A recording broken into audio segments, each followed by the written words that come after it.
Here with me I have 4 of the most popular smart rings available right now. The Oura Ring 4, the Samsung Galaxy Ring, the UltraHuman Ring Air, and the RingConn Gen 2. I've been using all of these rings for over a month, and in this video I will compare them all against each other as well as against the Apple Watch 10. But before we begin, I just want to say that the Oura Ring 4 and the Apple Watch 10, these two I bought them myself, but all the others were sent to me by the companies. This doesn't mean that this video is sponsored, because it is not, and you will see it through the video.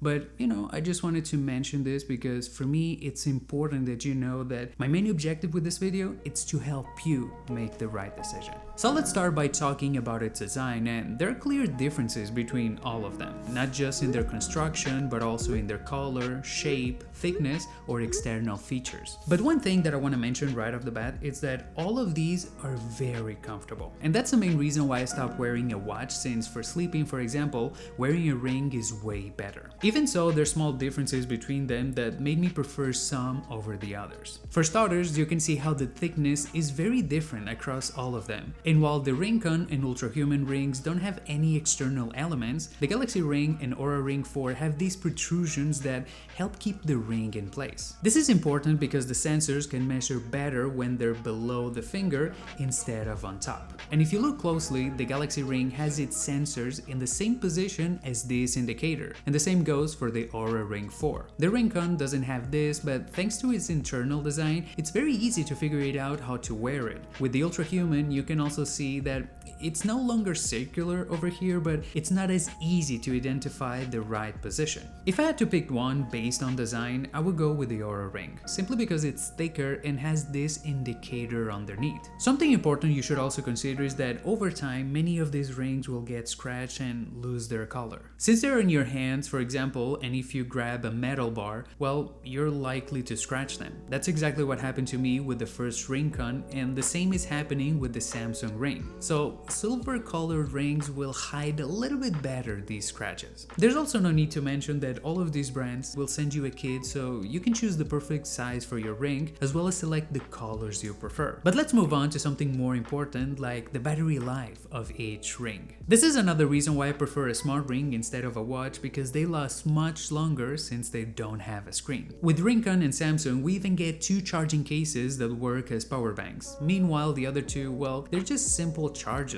where you just place the rings. And even so, these charging cases are not the same. Samsung's case shows how much charge it has when you press this button, and when you place the ring, it instantly displays the battery it has left. This is great, and this case, it's actually quite nice, with this transparent design, but the main issue I have with this is that it only allows you to charge the ring one time. Meanwhile, the RingConn case is a bit simpler without any indicators or extra features, but it charges the ring up to 10 times. That said, let me show you the most important thing, that it's the battery life of all of these rings. Let's start with the Oura Ring 4 that lasted up to 6 days before I had to charge it up, so not bad at all. The Galaxy Ring started strong but gradually drained it faster, lasting only 5 days. The RingConn Gen 2 was by far the best, reaching day 5 with 52% remaining and only needing to charge on day 9. The UltraHuman was quite bad and died in day 1. I charged it up again on day 2 and it reached 36% by day 3. But after that charge, it managed to last 5 days, just like the Galaxy Ring. Since then that I haven't had any problem with the UltraHuman, so all of them last more than 5 days, and the RingConn, it's actually the best one. But something very important that you should consider is that Samsung and RingConn, for example, will give you more battery in the rings depending on the size of it. So that's another important detail when you're choosing in which finger to put it. But let's move on to something completely different, like the results that I got with their sensors. For this, I used the Apple Watch as a reference because it's a lot more reliable. And if you don't believe me, check out the Quantified Scientist channel. He runs many tests with specific equipment, and at the top of his results tables, you will always find the Apple Watch. That's why I think it's a good reference for all of these tests, but as you will see, well, it's also not perfect. In this table, you can see the total number of steps I took each day with the Apple Watch and then the other rings. Like the Oura Ring that usually records fewer steps than that of the Apple Watch, but the values aren't too far off. The Galaxy Ring is a bit chaotic and unpredictable with very low or very high values. The UltraHuman sometimes gets it right but has recently been overshooting the count. Meanwhile, the RingConn is quite close most of the time but occasionally overestimates it. To confirm these numbers, I decided to do a very simple test of going for walks and manually counting my steps, and here are the results. On my 2500 step walk, you can see that the Apple Watch did an excellent job, but the Galaxy Ring actually performed better. The Oura and the UltraHuman rings recorded fewer steps than I actually took, while the RingConn was also fine. The next day, I went for a shorter 1500 step walk, and here the results were much closer to the exact number, except for the UltraHuman ring, which completely glitched. On the third day, I decided to do something completely different and a little bit stupid. So I walk around the house with my hands like this, counting up to 1000 steps. The results were super weird, with the Oura Ring counting barely half the steps, UltraHuman missing 159, but the other three, showing much closer values. All of this made me realize that all of these rings have completely different algorithms, and the Oura Ring and the UltraHuman rely a lot on hands movement, so that's why I decided to do another test. And this time, I first noted the step count for each ring. Then, without leaving my chair, I moved my arms for 30 seconds. The results were what you see right here. The Apple Watch didn't count any extra steps, but all the other rings did, even though I wasn't actually walking. Now that we know which rings are better for counting steps, let's see how they compare to the Apple Watch when counting calories. In this table, you can see the results for the Apple Watch. The Oura Ring 4 recorded more calories than the Apple Watch on every single day. The Galaxy Ring showed very consistent values around 2000 calories, which seems a bit suspicious. UltraHuman started with notably low values and kept producing results very different from the Apple Watch. Meanwhile, the RingConn, like the Galaxy Ring, stayed close to the 2100. That's why when comparing all devices, we can say that the Oura Ring is the closest to the Apple Watch in calorie measurements, with a few exceptions. As with the step counts, we can see how the algorithms in all of these rings are very different, and even though I input the same weight, height, and age, the results vary. But to be honest, I don't really know which one to trust. For instance, if you look at the active calorie table, you can see how the Oura Ring and Galaxy Ring tend to be more conservative than the Apple Watch or RingConn, which counts a lot more activity. Unfortunately, UltraHuman doesn't display this information in its app, which is a missed opportunity. One way or another, all of these rings tend to be, consistent in their own results, which I don't really know if we could, rely on them, but at least as a reference, I think it could work. If we look at the comparison, for example, of the average heart rate, you can see how their analyses are also very consistent and stable across all the rings. That's why I really think that the issue is not the hardware of all of these rings, but, the algorithm and how this one interprets all of these results. And there's no better example of this than the chart of hours slept. Unlike all the previous tests, here we see the results are remarkably similar to those of the Apple Watch, which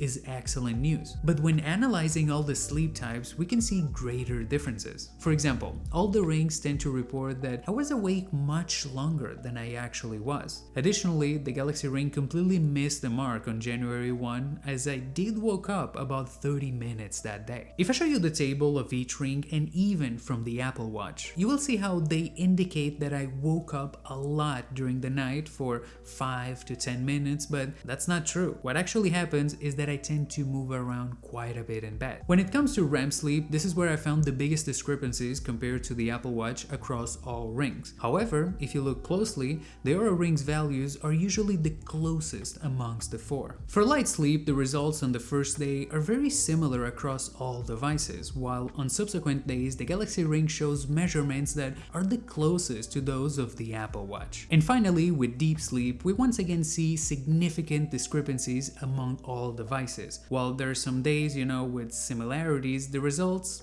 are not consistent. It's clear that there's no ring as accurate as the Apple Watch, and if that's something important for you, well, you have to keep using it. But at the same time, it's also true that there are some that are more consistent in the results they provide. And the last thing that I want to discuss with you, and believe me, this is really important, is the app for each smart ring. Since none of these gadgets have a screen, you rely a lot on the information of each app, on the one that you can see on a phone. So let me go through each one, ranking them from the worst to the best. Let's start with Samsung's app, which on the main page gives us a summary of several sections, and these can also be customized by rearranging them and adding extras that we want to include. But my main issue with this app is that it's too basic and it doesn't compare the results over multiple days or explain what it's doing. In the sleep section, for example, it does a better job showing an explanation for each type of factor in its score, and when we scroll down to the sleep phases, we also get an explanation of each state. But in the stress section, for example, it tells us that we're stressed based on a gradient that has no numerical quantification, and in the heart rate section is the only app that it doesn't show the heart rate variability. I'm pretty sure the hardware that we have over here is really good, but sadly, the app feels incomplete. It feels like Samsung should do so much more.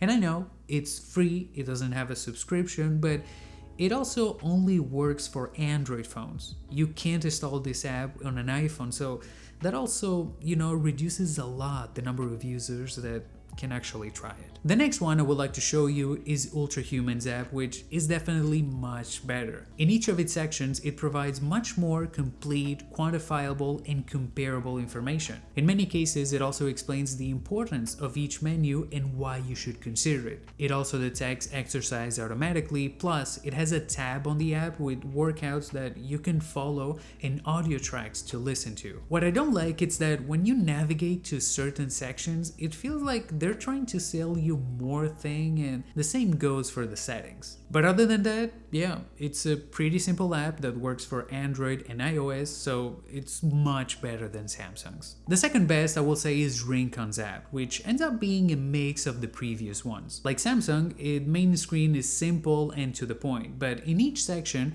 we have much more relevant information about the analysis performed, and at any moment it also explains its importance. The coolest thing is that if all of this is too much for you, you can also edit the information show, allowing you to focus on what you need. Last year, they also added an AI feature that you can talk to and ask questions about everything, and there's a trend section that shows you the data collected over time. It's a very simple app, but at the same time very complete, and unlike the next one, well, it doesn't require a subscription. This one right here is the Oura Ring app, and just by opening the side menu, you may feel overwhelmed by so many options, from trends to content that you can play or a symptom tracker. But what you will see the most, it's the main screen, where at the top you can find quick summary of different categories, which when tapped will give you much more information about each one. Throughout the main screen we have a summary of our day, and at the very bottom a timeline of what the app has recorded. In the middle we will see a daily summary of everything, and by swiping left we see a summary for previous days.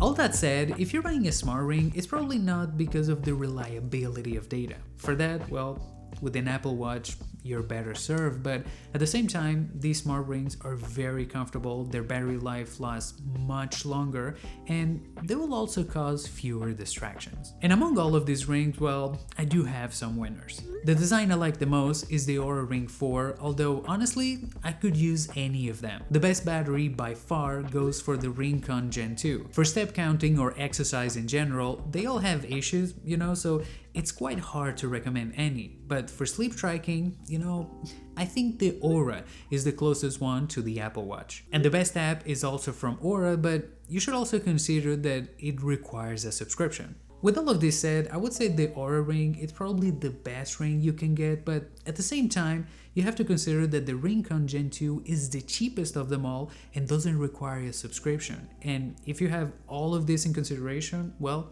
it's probably the best ring for most. Especially for those people that never had a smart ring and doesn't even know if they're gonna like it. Yeah, the RingConn is probably the best choice. The Galaxy Ring is also quite nice, and if you have a Galaxy phone, for example, you can use like extra features, but besides that, I don't see why I would buy the most expensive ring when the Oura, UltraHuman, and even the RingConn will give me better results. The UltraHuman Ring actually has a nice design. I do like the app. The battery life has improved a lot after those, 2 initial charges.